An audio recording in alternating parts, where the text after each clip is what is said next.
Jai Hind friends, welcome to Kalyani IAS Academy. In this lecture we will study environmental change.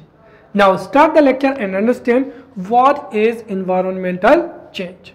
See, environment के physical component जैसे temperature, atmosphere, climate, etc.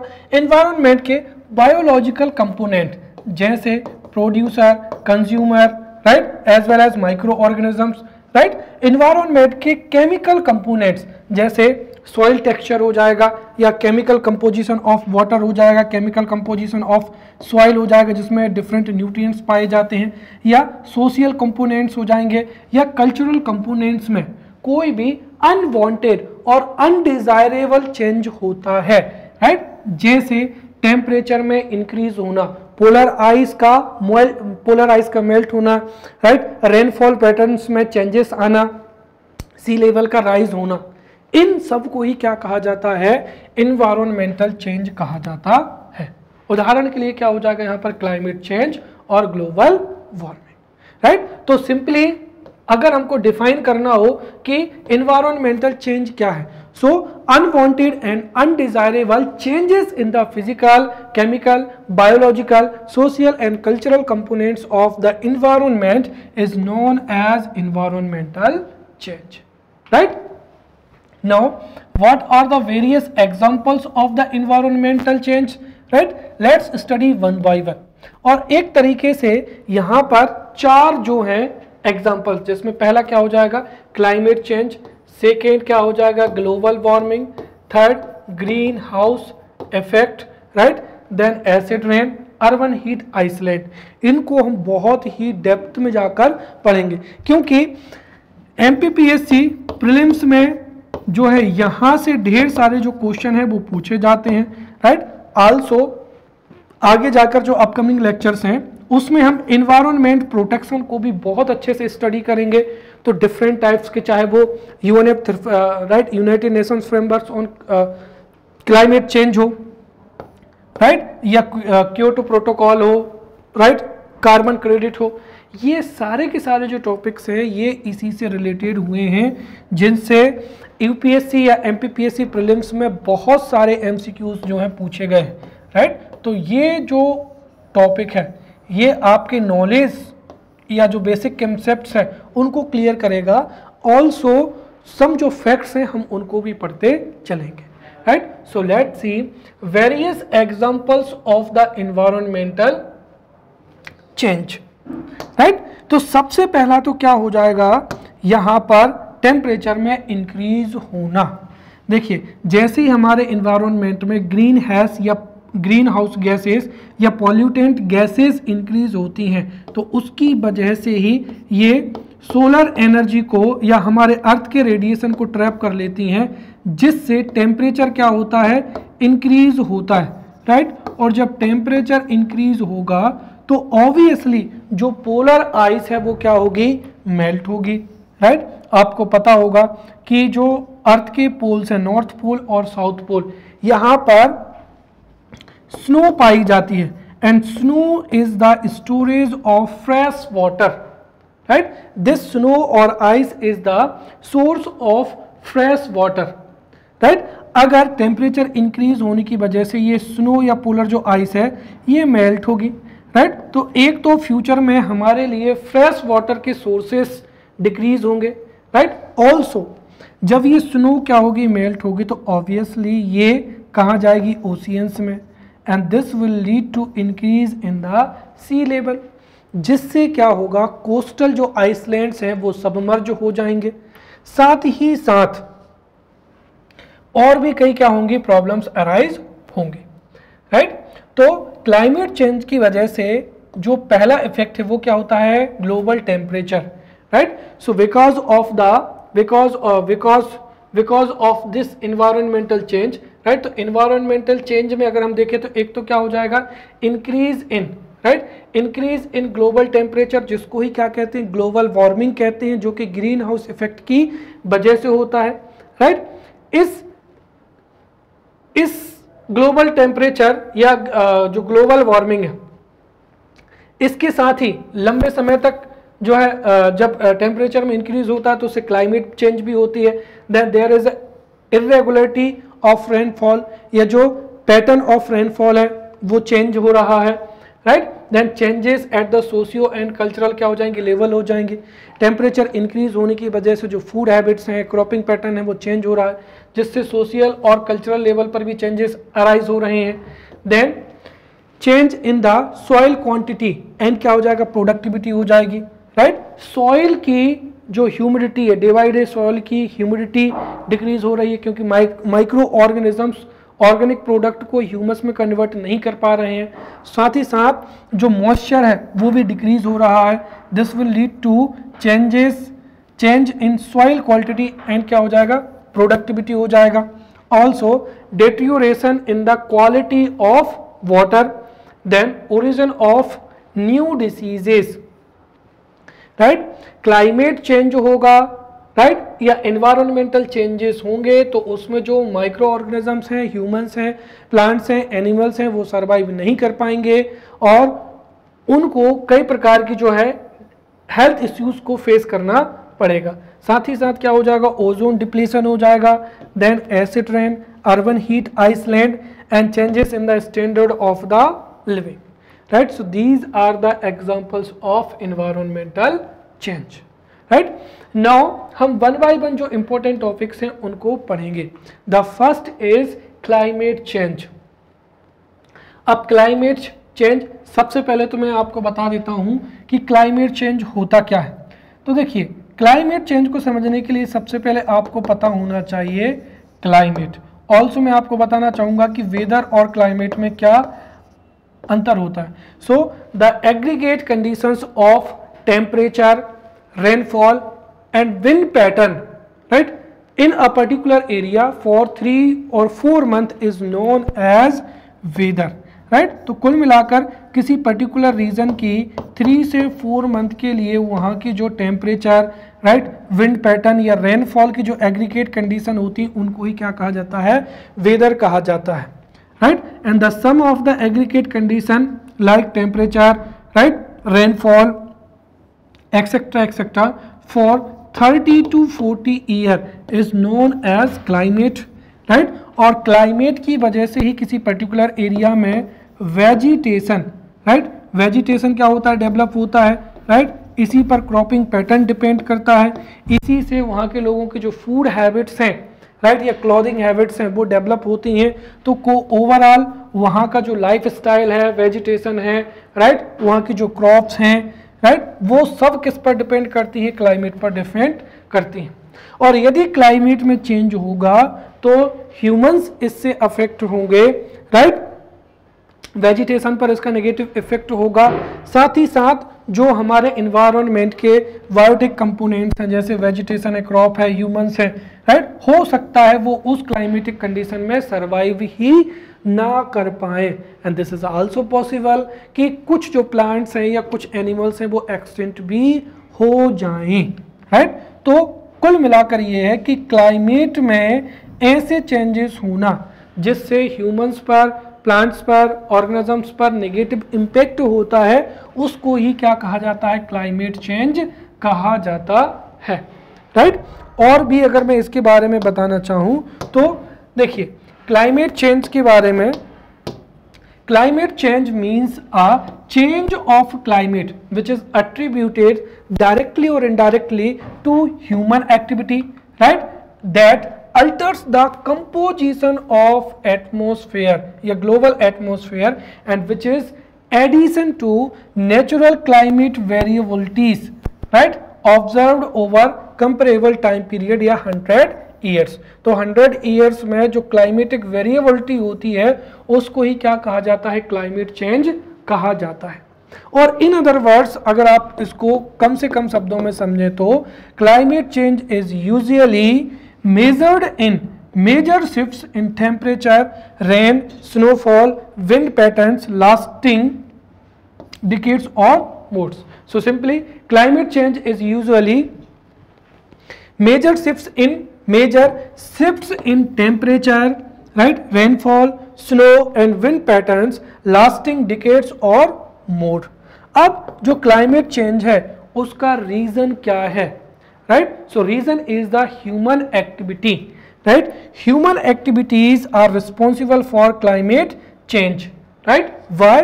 देखिए, climate जो change है वो burning of fossil fuels की वजह से होता है। तो human activities are responsible for climate change, for an example burning large amount of fossil fuels, right? जैसे वर्तमान समय में मॉडर्न इरा में जो व्हीकल्स हैं, व्हीकल्स में पेट्रोलियम का, डीजल का यूज किया जाता है, जिससे जो ग्रीन हाउस गैस है, कार्बन मोनोऑक्साइड है, इनका कंसंट्रेशन इंक्रीज हो रहा है। साथ ही साथ जो डेवलपिंग कंट्रीज हैं जिनमें थर्मल पावर प्लांट्स में एनर्जी को प्रोड्यूस किया जाता है, right? And when electricity is produced in thermal power plants over there fossil fuel like coal is used, also जो नेचुरल गैस है, natural gas is used to cook the food, right? तो इस तरीके से जब ये फॉसिल फ्यूल की burning होती है तो उससे ग्रीन हाउस गैसेस का कंसंट्रेशन इंक्रीज होता है। Also deforestation, right? जो भी ग्रीन हाउस गैसेज हैं या हार्मफुल गैसेज हैं जो रिलीज होती हैं, उनको एब्जॉर्ब किया जाता है फॉरेस्ट के द्वारा, प्लांट्स के द्वारा। और यदि ऑन वन हैंड जो ग्रीन हाउस गैसेज हैं या हार्मफुल गैसेज हैं उनका कंसंट्रेशन भी इंक्रीज हो, साथ ही साथ जो फॉरेस्ट्स हैं, राइट, उनको भी कट किया जाए। फॉरेस्ट एरिया में ह्यूमन हैबिटेशन को, रोड्स को, कैनाल्स को और साथ ही साथ एग्रीकल्चरल लैंड में उसको कन्वर्ट किया जाए, तो ऑब्वियसली उससे तो टेम्परेचर इंक्रीज होगा और definitely this will lead to climate change. Now what are the evidence of climate change, right? क्योंकि कुछ कंट्रीज जो हैं, some countries does not accept the concept of climate change. For an example, Donald Trump of USA. क्यों? क्योंकि देखिए, जो climate change है, the climate change is because of the developed countries, right? Developed countries, because there are huge industries in developed countries, और उन्हीं countries से जो emissions होता है उसकी वजह से ही क्लाइमेट चेंजेस हुआ है। And if developed countries like USA would accept that yes there is a problem of climate change, तो बाकी के जो अदर कंट्रीज हैं वो कहेंगे कि अच्छा क्लाइमेट चेंज हुआ है, तुम्हारी वजह से हुआ है, तो फिर you would have to pay for it, right? You would have to cut your carbon emission, right? You would have to distribute latest technology, आपको डेवलपिंग कंट्रीज को जो है पे करना पड़ेगा। इसीलिए ये just this is the example, इसीलिए सम कंट्रीज तो इसको एक्सेप्ट ही नहीं करते, कुछ कंट्रीज इसको एक्सेप्ट करते भी हैं, तो क्लाइमेट चेंज को रोकने के लिए कोई भी एफर्ट्स जो है नहीं डालते हैं, राइट? तो let's study what are the evidences of climate change, right? The first is rise in the global temperature, right? अगर आप देखें तो every year, right, every year जो है टेम्परेचर में इंक्रीज हो रहा है, राइट? तो जो ग्लोबल टेम्परेचर है, global temperature rise, so there is a rise in the global temperature, this leads to rise in the sea level. Also जो ओशियंस है उनका टेम्परेचर भी इंक्रीज हो रहा है, राइट? सो वार्मिंग ओशियंस। और जब ग्लोबल टेम्परेचर राइज होगा तो ग्लोबल टेम्परेचर राइज होने से जो स्नो है, राइट, जो आर्कटिक सी आइस है या जो आर्कटिक सी आइस है या जो पोलर आइस है वो क्या होगी, मेल्ट होगी, राइट? तो जो आर्कटिक सी आइस है या पोलर आइस जब मेल्ट होगी तो उससे सी लेवल राइज होगा और इसकी वजह से जो आइस सीट है वो भी श्रिंक हो जाएंगी। साथ ही साथ ग्लेशियल रिट्रेट भी एक जो है एविडेंट है इसका, right? Then extreme natural conditions जो है अकर हो रही हैं, right, over the all around the world, right? Extreme events का मतलब क्या हुआ कि कहाँ जो है सम कंट्रीज में जो है एक्सट्रीम ड्राउट कंडीशंस हैं, तो कहीं पर जो है फ्लड कंडीशंस हैं, तो कहीं पर जो है रेनफॉल चेंजेस हो चुका है, राइट? ऑल्सो जो ओशियन है उसका एसिडिफिकेशन इंक्रीज हो रहा है और जो स्नो कवर है वो भी डिक्रीज हो रहा है। So these are the evidence of climate change. Now what are the causes of climate change? ये भी हमसे ऑब्जेक्टिव में पूछा जा सकता है कि which is not the right, ये एमसीक्यूज जो है एग्जाम में पूछा जा सकता है, which is not the cause of climate change. Option A sunspot activities, option B right Milankovitch oscillations, option C volcanisms, option D plantation. Right, plantation तो easy option हो जाएगा राइट, या लेट्स से कोई दूसरा हो जाएगा right, जैसे सन spot activity मिलानकोविच oscillations हो जाएगा, वॉल्केनिज्म हो जाएगा, बायो मैग्निफिकेशन हो जाएगा। तो फिर आप ये भी आप सोचने में पड़ जाएंगे कि सन स्पॉट एक्टिविटीज कैसे रीजन है, या मिलानकोविच ऑस्किलेशंस क्या होते हैं, बायो मैग्निफिकेशन क्या होता है, इसलिए आपको पता होना ही चाहिए। So let's study the causes of climate change. Climate change के जो कॉजेज हैं उनको ग्रुप किया जा सकता है टू में। The first is astronomical causes, तो जो एस्ट्रोनॉमिकल कॉजेज हैं उनकी वजह से भी क्लाइमेट चेंज अकर होता है। For an example sunspot activities and Milankovitch oscillations and terrestrial activities, for an example volcanism and concentration of greenhouse gases. Now let's study what is astronomical causes, right? तो astronomical causes में जो सन spot activities हैं वो important role play करती हैं, right? अब सन spot activity क्या होती हैं, तो देखिए सन पर जो है, जो सन है, sun spots are dark cooler patches, right? Sunspots are dark and cooler patches on the sun which rise and fall in recurring manner, right? और ये जब recurring manner में rise और fall होते हैं, and when the number of sunspots increases, cooler, wetter weather and greater storm occurs, और this modifieds the amount of insulation. Insulation means ये है कि जो सन रेज हैं वो अर्थ तक जो है ज़्यादा अमाउंट में क्या होती हैं, पहुंचती हैं। सिंपली अगर हम देखें तो जो डार्क और cooler patches of the sun which are known as sun spot, और इन एक्टिविटीज की वजह से अर्थ पर जो है इंसुलेशन इंक्रीज होता है। This leads to the increase in the temperature, और उससे क्लाइमेट क्या होती है, चेंज होती है। सेकंड क्या हो जाएगा यहाँ पर, मिलानकोविच ऑस्किलेशंस हो जाएंगे। देखिए जो हमारी अर्थ है ये अपनी एक्सिस पर टिल्टेड है, साथ ही साथ ये सन के चारों ओर रिवॉल्व भी कर रही है।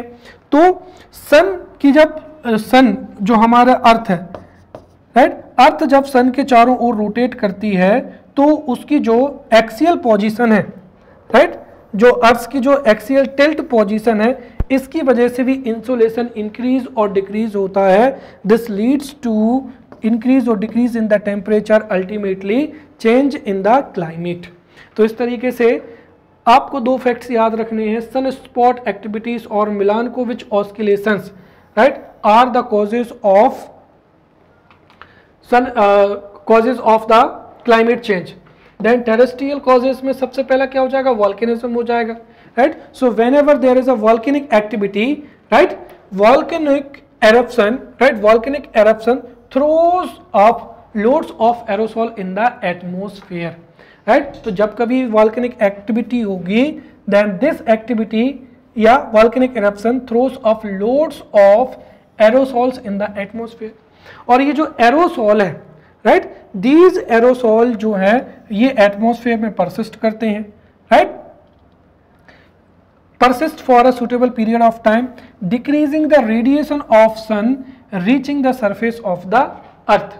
और अगर ये रेडिएशन को क्या करेंगे, डिक्रीज करेंगे, तो ऑब्वियसली अर्थ इसको ऑब्जर्व नहीं कर पाएगी, और जो टेरेस्ट्रियल रेडिएशन है उसके रूप में ये हमारे अर्थ से रिफ्लेक्ट बैक भी नहीं हो पाएगा। तो वॉल्केनिज्म से भी क्या होता है, क्लाइमेट चेंज होता है। ऑल्सो क्या हो जाएगा, concentration of green house gases हो जाएगा। ग्रीन हाउस को अभी हम थोड़ी देर से समझेंगे, तो आप ऐसे मान के चलिए कि हमारे एटमॉस्फेयर में जितनी ज़्यादा ग्रीन हाउस गैसेज का कंसंट्रेशन इंक्रीज होगा, फॉर एन एग्जांपल क्लोरोफ्लोरोकार्बन का राइट, मेथेन का, नाइट्रस ऑक्साइड का, कार्बन डाइऑक्साइड का, ओजोन का, देन नाइट्रिक ऑक्साइड का, देन कार्बन मोनोऑक्साइड का, राइट। इनका जितना ज़्यादा कंसंट्रेशन इंक्रीज होगा उतना ज़्यादा टेम्परेचर इंक्रीज होगा and this would result as climate change. Now let's study what is greenhouse effect, right. अब जो ग्रीन हाउस इफेक्ट है, सबसे पहले मैं आपके इसको कंसेप्ट को जो है बताता चलूँगा। देखिए ग्रीन हाउस कंसेप्ट क्या है। देखिए green house concept is the normal process that warms the surface of the earth, right. तो ग्रीन हाउस इफेक्ट एक ऐसा कंसेप्ट है जिससे अर्थ क्या हो जाती है, अर्थ सरफेस जो है वार्म हो जाती है।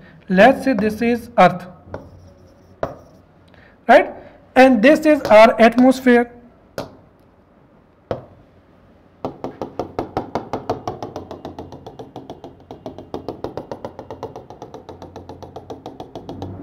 देखिए अब हमने कहा कि हमारे अर्थ के चारों ओर ये क्या है, एटमॉस्फेयर है and there is a 0.03% of carbon dioxide in this atmosphere.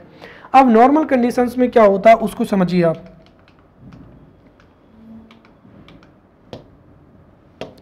देखिए जो सन से इंसोलेशन आता है या जो सन रेज आती है, जैसे ये क्या हो जाएगा, सन हो जाएगा। अब सन से जो भी रेज आती हैं उसमें से जो कुछ रेज है वो तो डायरेक्टली एटमॉस्फेयर के द्वारा क्या की जाती हैं, रिफ्लेक्ट की जाती हैं, राइट। तो कुछ जो सन रेज हैं वो तो हमारे एटमॉस्फेयर द्वारा क्या हो जाती हैं, रिफ्लेक्ट हो जाती हैं। बाकी जो बची हुई जो सन रेज हैं वो अर्थ पर पहुंचती है और अर्थ एब्जर्व करती है, राइट। अब during the day earth absorbs the solar radiation और इन द नाइट जो अर्थ है, जब हमारी अर्थ जो है कूल होती है तो earth radiates back this terrestrial radiation, और जो टेरेस्ट्रियल रेडिएशन है ये फिर से कहाँ पर जाता है, स्काई में जाता है। अब आप मानिए कि अगर ये 100% जो है रेडिएशन ये स्काई में चला जाएगा तो हमारी अर्थ जो है वो कूल हो जाएगी, लेकिन इसमें से जो कुछ पोर्शन है वो क्या होता है, रिफ्लेक्ट हो जाता है अर्थ की ओर। इसी वजह से हमारे अर्थ पर जो है टेम्परेचर जो है एक तरीके से हम कह सकते हैं कि जो वार्म टेम्परेचर है वो बना हुआ रहता है, which is important for the survival of organisms. अब where is the problem, problem is the concentration of this green house gases. देखिए अगर बिकॉज ऑफ द पॉल्यूशन ये जो ग्रीन हाउस गैसेस का कंसंट्रेशन क्या होता है, इंक्रीज होता है।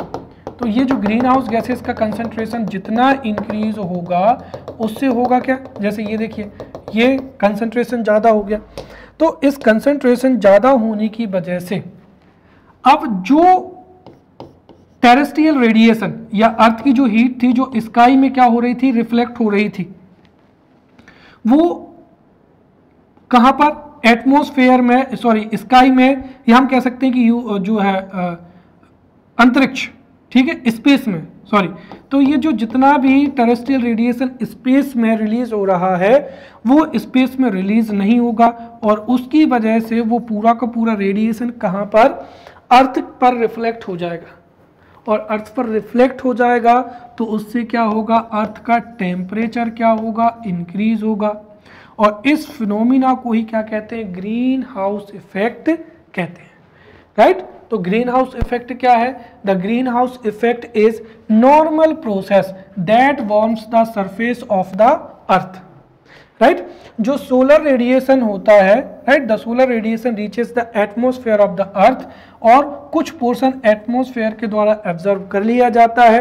फिर जो rest of the solar energy है ये जो है टेरेस्ट्रियल हमारी अर्थ के द्वारा, ओशियंस के द्वारा क्या की जाती है, एब्जर्व की जाती है, राइट। और इसकी वजह से ही हमारी अर्थ जो है वो हीट होती है, right.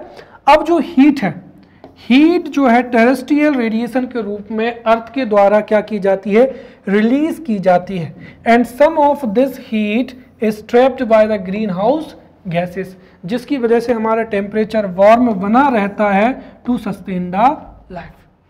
Now, if because of fossil fuel, agriculture, land clearing, deforestation, industrialization, greenhouse gases का concentration increase होगा, तो जहाँ पर पहले some of the heat is trapped by greenhouse gas जो कि लाइफ के सस्टेनेबल के लिए इंपॉर्टेंट था।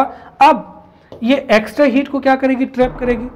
So these green house gases trap extra heat causing the rise in the temperature, और इसको ही क्या कहा जाता है, ग्रीन हाउस इफेक्ट कहा जाता है। और ग्रीन हाउस इफेक्ट की वजह से ही क्या होता है, ग्लोबल वार्मिंग होती है। ग्लोबल वार्मिंग कैसे होती है, तो देखिए ग्लोबल वार्मिंग का कंसेप्ट भी बिल्कुल वही है। Global warming is the gradual heating of the surface of the earth, ocean and क्या हो जाएगा, एटमॉस्फेयर हो जाएगा, राइट। तो because of the high concentration of green house gases जो है, इफ ग्लोबल टेम्परेचर में इंक्रीज होता है तो उसको ही क्या कहते हैं, ग्लोबल वार्मिंग कहते हैं, राइट। तो global warming is the gradual heating of the surface of the earth, ocean as well as atmosphere, and this begins with the greenhouse effect, right? And the atmosphere is acting as a greenhouse due to presence of क्या हो जाएगा, greenhouse gases, जिसकी वजह से ही global warming जो है problem arise होती है। नाउ एग्जाम के लिए ये बहुत ही इंपॉर्टेंट है, MCQs में पूछा जा सकता है कि which is not the green house gas. ये MCQ कई बार पूछा गया है, which is the green house gas. चलिए, तो now examples of the green house gas, the first is carbon dioxide which plays major role in the global warming. क्यों? क्योंकि ह्यूमंस के द्वारा भी रेस्पिरेशन, जब हम एक्सहेल करते हैं तो हम ग्रीन हाउस, ह्यूमंस जब एक्सहेल करते हैं तो कार्बन डाइऑक्साइड को रिलीज करते हैं, व्हीकल्स से कार्बन डाइऑक्साइड रिलीज होती है, राइट। फॉसिल फ्यूल की बर्निंग से कार्बन डाइऑक्साइड रिलीज होती है, राइट। तो कार्बन डाइऑक्साइड का जितना ज़्यादा कंसंट्रेशन इंक्रीज होगा, ग्लोबल वार्मिंग की प्रॉब्लम उतनी ज़्यादा अराइज होगी। Then carbon monoxide, nitrous oxide, chlorofluorocarbon, yes, right, ध्यान रहे, chlorofluorocarbon is also responsible for ozone hole और ozone depletion, and chlorofluorocarbon is also green house gas. Then क्या हो जाएगा, water vapour, right.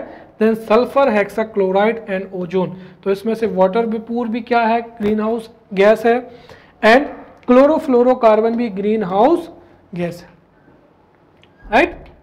Okay, now study the effects of climate change. Climate change के effects क्या हैं, तो सबसे पहला क्या हो जाएगा, मेल्टिंग ऑफ आइस, राइट। मैंने अभी आपको बताया था कि इफ ग्लोबल टेम्परेचर इंक्रीज होगा तो हमारे जो पोल्स हैं, नॉर्थ पोल और साउथ पोल्स, राइट, तो ग्लोबल टेम्परेचर में इंक्रीज होने की वजह से जो नॉर्थ पोल और साउथ पोल्स पर जो आइस या जो स्नो है, which is the storage of fresh water, right, ये क्या होगा, मेल्ट होगा, and this has been occurred at the rate of 3 millimetre from 1993 to 2003। ये जो है MCQs में पूछा जा सकता है।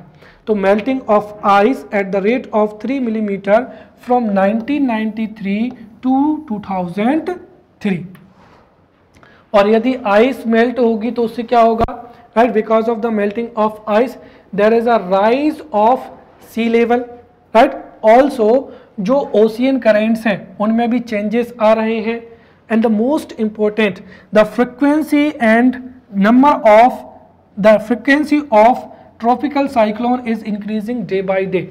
आप न्यूज़ में पढ़ते होंगे, कभी अम्फान है तो कभी अरेबियन सी में तो कभी वे ऑफ बंगाल में जो ट्रॉपिकल साइक्लोन है उनकी फ्रिक्वेंसी इंक्रीज हो गई है, right. So increase in the number and intensity, or we can say that frequency of tropical cyclones. Also there is a shift or change in the intertropical convergence zone, और यदि ITCZ shift होगा तो obviously इससे या तो जो मॉनसूनी winds है वो the arrival of the monsoon would be earlier of the time और डिले, तो उससे क्या होगा, कुल मिलाकर ITCZ शिफ्ट होगा तो उससे मॉनसून या तो डिले हो जाएगा या फिर बिफोर द टाइम आ जाएगा, जिसकी वजह से जो क्रॉपिंग पैटर्न है वो चेंज होगा और रेनफॉल पैटर्न है वो चेंज होगा, राइट। तो there is a change in the pattern of rainfall, और इसकी वजह से क्रॉपिंग जो पैटर्न है वो भी चेंज होगा, और there would be a lack of food storage. Also high temperature होगा तो there would be lack moisture in the soil, और मॉइस्चर नहीं होगा तो उससे वेजिटेशन पर नेगेटिव इफेक्ट होगा।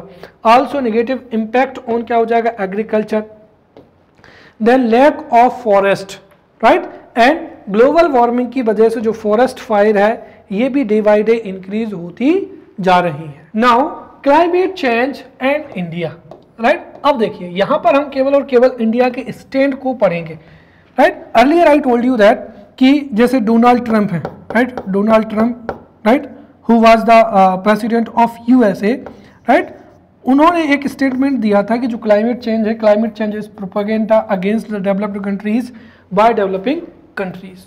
इसके साथ ही कुछ कंट्रीज ऐसे भी हैं जो इस कंसेप्ट को, ग्लोबल क्लाइमेट चेंज को, या तो एक्सेप्ट ही नहीं करते हैं, कुछ कंट्रीज एक्सेप्ट करते हैं तो उस पर जो है कोई इनिशिएटिव्स नहीं लेते हैं, तो कुछ कंट्रीज ऐसे हैं जो भी इंटरनेशनल लेवल पर इनिशिएटिव्स लेते हैं उनमें पार्टिसिपेट नहीं करते। तो इसी सिलसिले में हमारा इंडिया का क्या स्टैंड है वो हम समझते हैं यहाँ पर, राइट। तो जो क्लाइमेट चेंज है, दिस इज अ मेटर कंटेंटियस जो है इश्यू है, और इंडिया ने अपनी पोजीशन क्लाइमेट चेंज पर 2019 में ही क्लियर कर दी थी। तो India has stated her stand on climate change in 2019, जिसमें पहला क्या हो जाएगा, principle of common but differentiated responsibilities. ये क्यों कहा, क्योंकि देखिए मैंने आपको बताया था कि जो डेवलप्ड कंट्रीज हैं, राइट, जैसे यूएसए है, जर्मनी, फ्रांस है, उनमें इंडस्ट्रियलाइजेशन हो चुका है और उसी की वजह से क्लाइमेट चेंज हुआ है, क्योंकि जो कार्बन एमिशन है वो डेवलप्ड कंट्रीज में ही हुआ है, and because of this there is a climate change, right. और नाउ अडेज जैसे हमने कहा कि डेवलपिंग कंट्रीज इंडिया है, जहां पर अभी इंडस्ट्रियलाइजेशन हुआ ही नहीं है।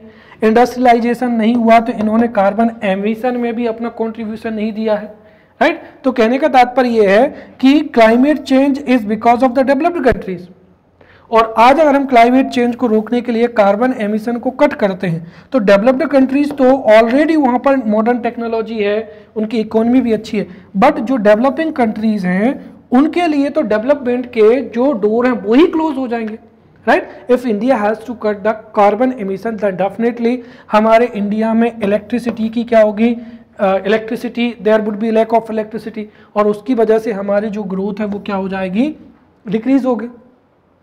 इसलिए इंडिया ने कहा है कि there is a common objective which is lowering the increasing temperature, या एक तरीके से हमें टेम्परेचर को इंक्रीज होने से रोकना है, but differentiated responsibilities, right.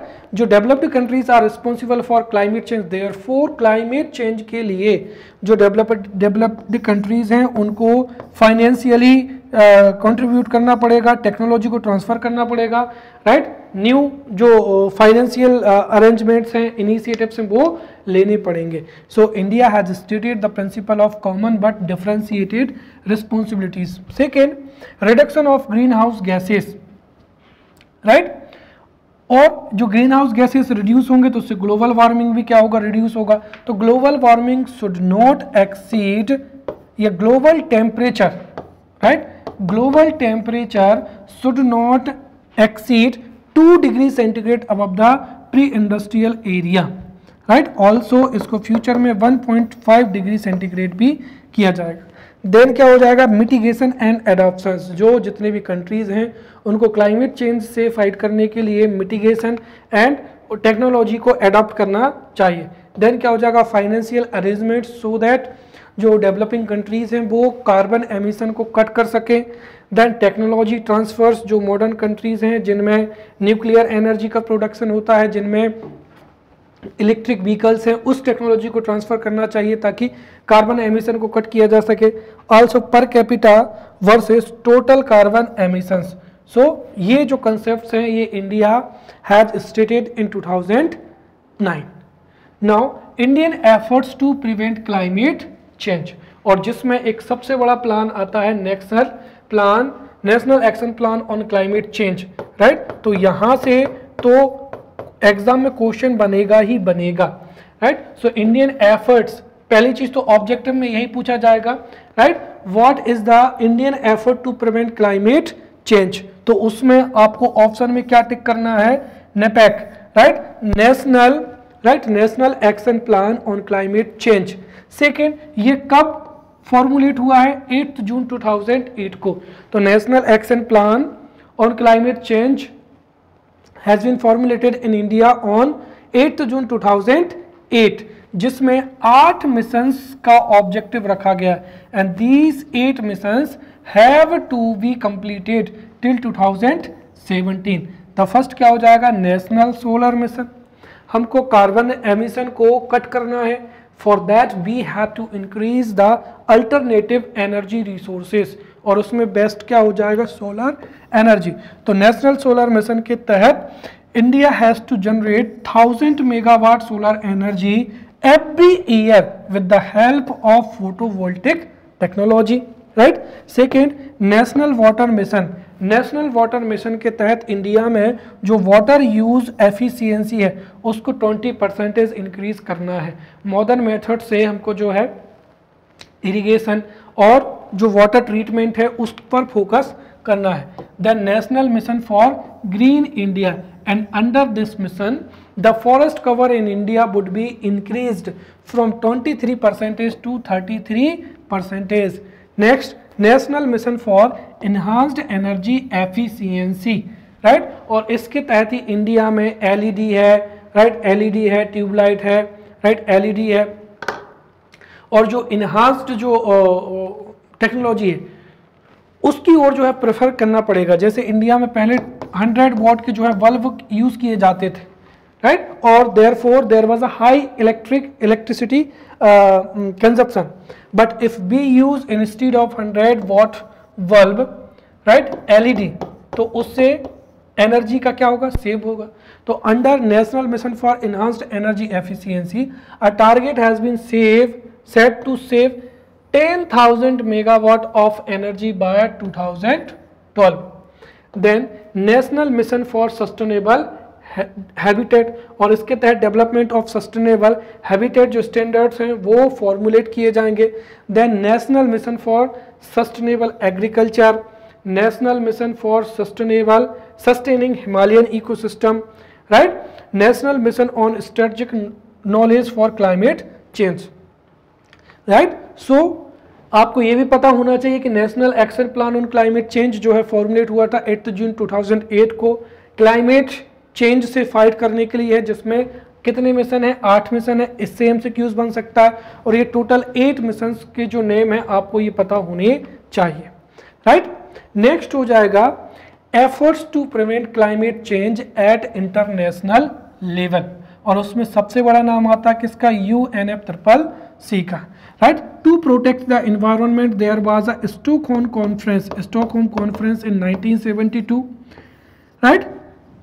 On the 20th anniversary of this Stockholm conference, Earth Summit 1992 was held in Rio de Janeiro in Brazil, and in this Earth Summit 1992 climate change को रोकने के लिए ही, right, climate change को रोकने के लिए ही ये convention जो है लाया गया था। और लेटर जो जितने भी अर्थ समिट के मेंबर्स थे उसमें से कुछ मेंबर्स ने इस कन्वेंशन को क्या किया था, साइन किया था। तो United Nations framework convention on climate change, जिसको UNFCCC कहा जाता है, और उसकी जो मेंबर कंट्रीज हैं उनको क्या कहा जाता है, पार्टीज कहा जाता है, राइट? और जब ये जितने भी मेंबर्स हैं या पार्टीज हैं किसी भी पर्टिकुलर कंट्रीज में क्लाइमेट चेंज से फाइट करने के लिए जब समिट ऑर्गेनाइज करते तो उसको बोला जाता है कॉन्फ्रेंस।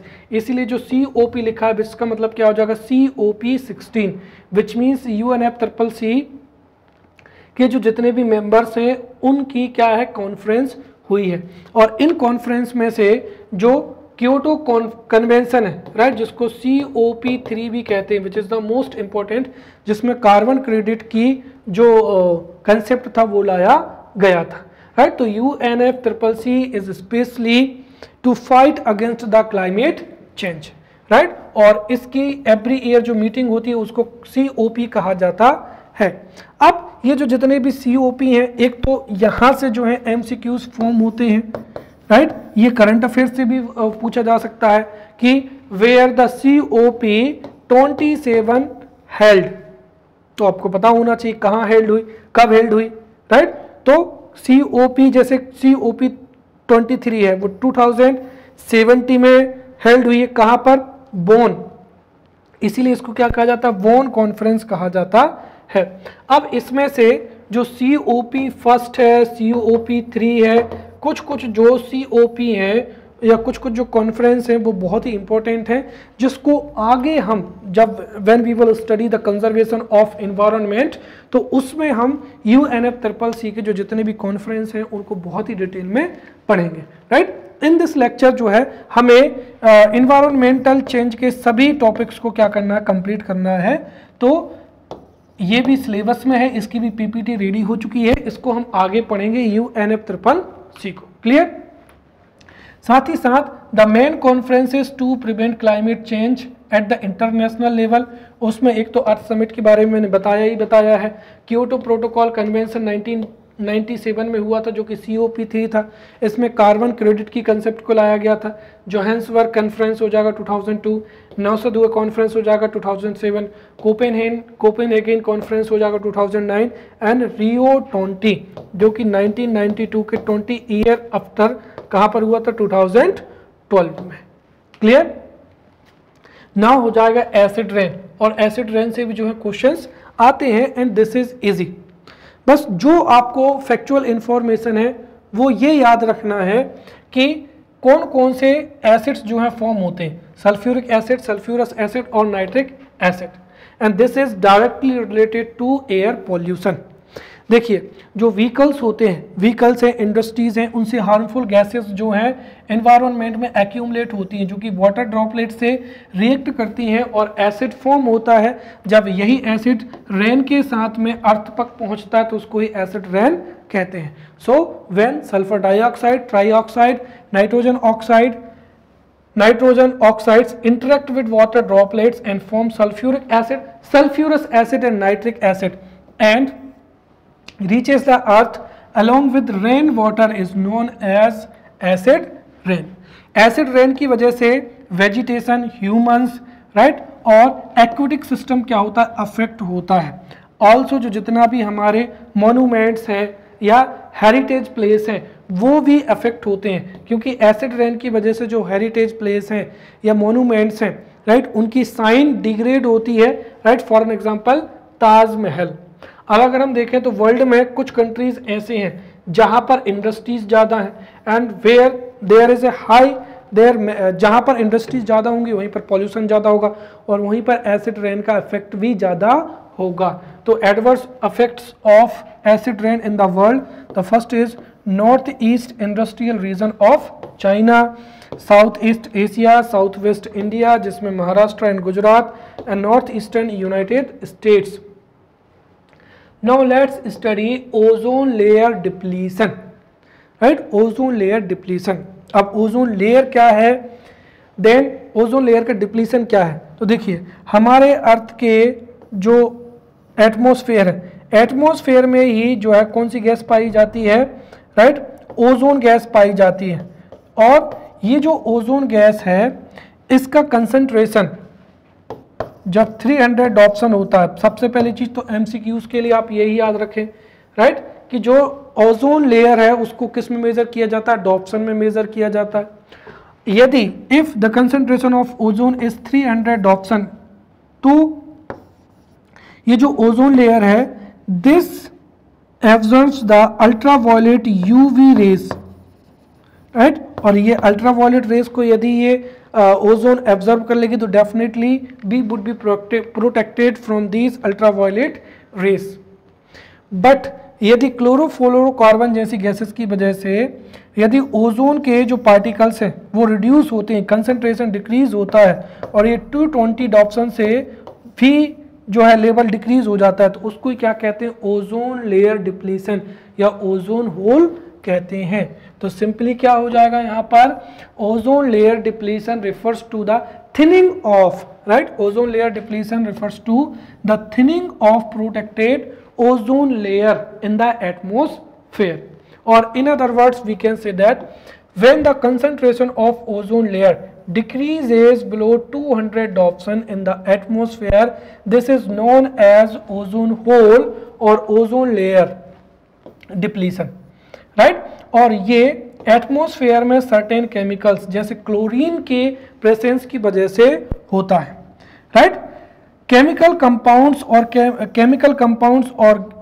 कंपाउंड्स और gases that cause ozone layer depletion are known as ozone depleting substances, right. उनको ओजोन डिप्लीटिंग सब्सटेंसेस कहा जाता है, right.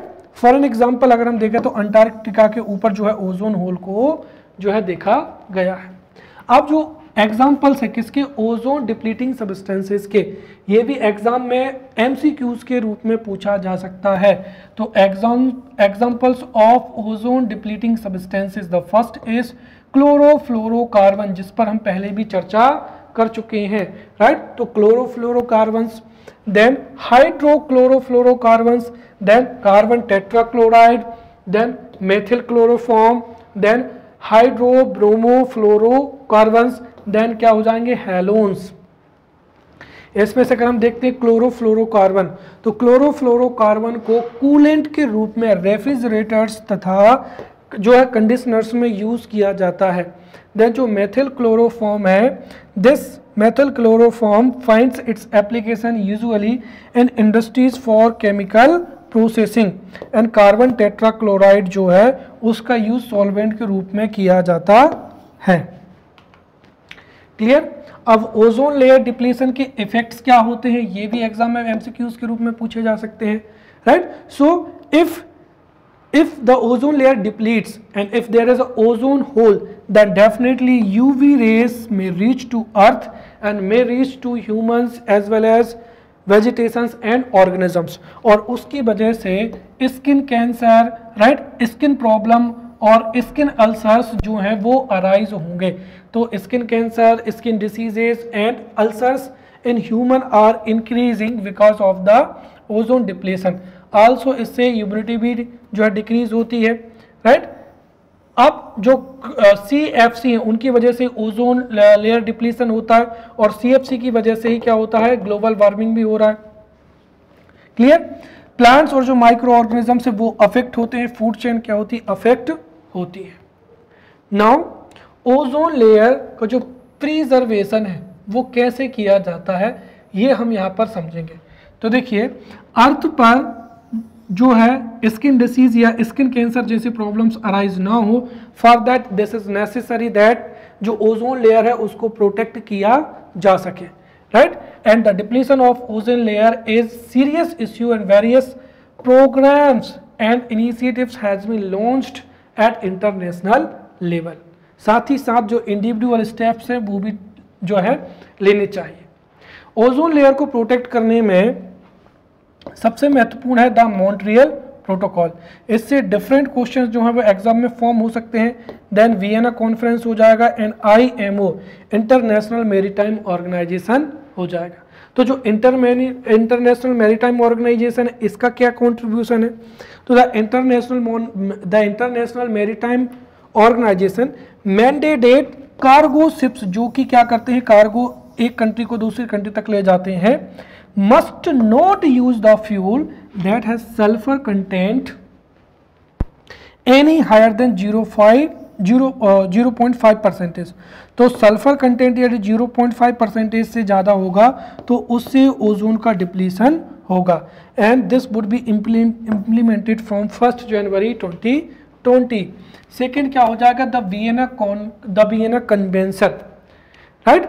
So the Vienna Convention for the Protection of Ozone Layer was signed in, कब हुआ था ये, 1985 में, और UN member countries के द्वारा।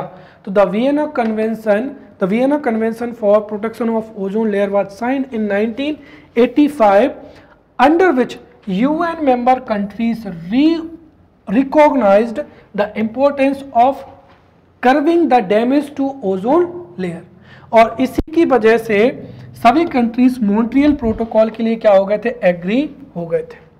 लेटर एक तरीके से देखा जाए तो वियना कन्वेंशन 1985 में साइन हुआ था, और as a result of Vienna convention Montreal protocol को जो है एडॉप्ट किया गया था। The Montreal protocol was signed in 1987 और इनेक्ट हुआ था 1989 में। ये मोस्ट इंपॉर्टेंट क्वेश्चन है जो कई बार पूछा गया है। तो Montreal protocol was signed in 1987 and it was enacted in 1989, right. और जो मॉन्ट्रियल प्रोटोकॉल था उसकी वजह से इस 16 सितंबर को ओजोन अवेयरनेस डे सेलिब्रेट किया जाता है। Also this protocol gives provision to reduce the production and consumption of ozone depleting substances. अब इंडिविजुअल लेवल पर भी जो है एफर्ट्स किए जा सकते हैं, जैसे avoid using plastic, minimize use of vehicles, eco friendly जो है क्लीनिंग प्रोडक्ट्स को यूज करना चाहिए ताकि जो CFC है उनका कंसंट्रेशन इंक्रीज ना हो। Also the use of nitrous oxide should be prohibited, right. Now the urban heat island. अब यहाँ पर आइसलैंड का मतलब ये नहीं है कि ये किसी वाटर बॉडी में कोई क्या होगा टेरिटरी होगी। एक्चुअली ये एक क्या हीट आइसलैंड है जो कि एक टाइटल है। किसको दिया जाता है? अर्बन सिटीज को दिया जाता है। क्यों दिया जाता है? क्योंकि अर्बन सिटीज में कॉन्क्रीट स्ट्रक्चर्स होते हैं। Let's say example of Indore, Delhi, Bhopal etcetera etcetera, right? So the big cities or metropolitan cities has buildings, right? Then roads, right? और क्या होते हैं यहाँ पर? व्हीकल्स होते हैं, जिसकी वजह से क्या होता है? पॉल्यूशन ज़्यादा होता है। अब इन सब की वजह से होता क्या है कि देखिए जो कॉन्क्रीट स्ट्रक्चर्स हैं वो बहुत ज़्यादा होता है एंड कॉन्क्रीट एब्जर्व्स द सनलाइट, और सनलाइट को एब्जर्व करेगा सो ऑब्वियसली टेम्परेचर क्या होगा? इंक्रीज होगा। अब इसकी वजह से जो जहां जहां पर भी कंक्रीट स्ट्रक्चर होते हैं वहां का टेम्परेचर हाई होता है, right, as compare to the rural surrounding areas. क्योंकि रूरल सराउंडिंग एरियाज में एक तो डेंसिटी बहुत ही क्या होती है? लो होती है, पॉपुलेशन डेंसिटी बहुत लो होती है। इसी की वजह से जो हाउसेज हैं वो भी एक तरीके से बहुत दूर होते हैं। कन्वेंशनल मेथड से जो है हाउसेज कंस्ट्रक्ट किए जाते हैं, राइट। ऑल्सो फॉरेस्ट कवर बहुत ज़्यादा होता है। तो रूरल एरिया की कंपैरिजंस में जो सिटीज़ का सेंट्रल पोर्शन होता है उसका टेम्परेचर बहुत ज़्यादा हाई होता है and that is known as urban heat island, right. तो the central area of large metropolitan cities tend to hotter than the rural area surrounding the city, and such relative hot areas of the large metropolitan city is known as urban heat island. For an example, Delhi, right, Mumbai, etc. etc. अब इसके लिए कौन कौन से factors responsible होते हैं, हो सकता है ये MCQs में जो है पूछा जाए, राइट। तो factor responsible for the formation of urban heat island, the first is pollution, right. तो जो व्हीकल्स के द्वारा पॉल्यूशन रिलीज होता है, अब देखिए कुल मिलाकर अगर हम देखें तो सिटीज में क्या होता है? पॉल्यूशन बहुत ज़्यादा होता है, राइट। तो सिटीज में पॉल्यूशन बहुत ज़्यादा होता है, साथ ही साथ फायर इंसिडेंट्स भी होते हैं, इंडस्ट्रीज से भी जो है हार्मफुल गैसेज जो है रिलीज होती हैं, राइट। इनकी वजह से जो ग्रीन हाउस गैसेज हैं वो ज़्यादा होंगी, और ऑब्वियसली अगर पॉल्यूशन जितना ज़्यादा होगा, राइट, उतना ज़्यादा क्या होगा? टेम्परेचर भी इंक्रीज होगा और उसकी वजह से अर्बन हीट आइसलैंड फॉर्म होते हैं। देन क्या हो जाएगा? हीट एब्जॉर्प्शन हो जाएगा। तो जो जितने भी अर्बन सिटीज़ होती हैं उसमें जो स्ट्रक्चर्स होते हैं, चाहे बिल्डिंग्स हो, रोड्स हो, वो कंक्रीट के होते हैं विच एब्जॉर्ब्स द सनलाइट, जिसकी वजह से टेम्परेचर इंक्रीज होता है। देन हीट एमिशंस हो जाएंगे। तो जो मेगा मेट्रोपॉलिटन सिटीज़ होती हैं उनमें व्हीकल्स हैं, एयर कंडीशनर्स हैं, जनरेटर्स हैं, राइट। इनसे हीट क्या होती है? रिलीज होती है, जिससे भी टेम्परेचर इंक्रीज होता है। देन अर्बन क्या हो जाएगी? ज्योमेट्री हो जाएगी, राइट। अर्बन एरियाज में जो डेंसिटी है वो बहुत हाई होती है, देयरफॉर जो सोसाइटीज़ होती हैं उसमें पैक्ड सोसाइटीज़ होती हैं, साथ ही साथ जो बिल्डिंग्स होती हैं वो बिल्कुल क्लोज होती हैं। इसकी वजह से जो टेरेस्ट्रियल हीट है वो रिफ्लेक्ट नहीं हो पाती है और हीट आइसलैंड फॉर्म होते हैं। अब इसके इफेक्ट क्या होते हैं? What are the effect of heat island, ये भी एमसीक्यूज के रूप में पूछा जा सकता है। तो the first is increase in the energy demand. क्यों? देखिए, when heat island is formed in a urban city, तो डेफिनेटली उस एरिया का टेम्परेचर क्या होगा? इंक्रीज होगा। और obviously to mitigate the situation, या उस हाई टेम्परेचर में सरवाइव करने के लिए, राइट, कूलिंग मशीन्स की, या एक तरीके से अगर हम देखें तो energy for cooling increases, right. और कहने का तात्पर्य यह है कि the people living over there would use AC, cooler, right, fan etcetera etcetera. और एसी, कूलर, फैन को यूज किया जाएगा तो ऑब्वियसली क्या होगा? इलेक्ट्रिसिटी का कंजप्शन इंक्रीज होगा, therefore increase in the energy demand. Second, increase in the greenhouse emissions, right, and air pollution.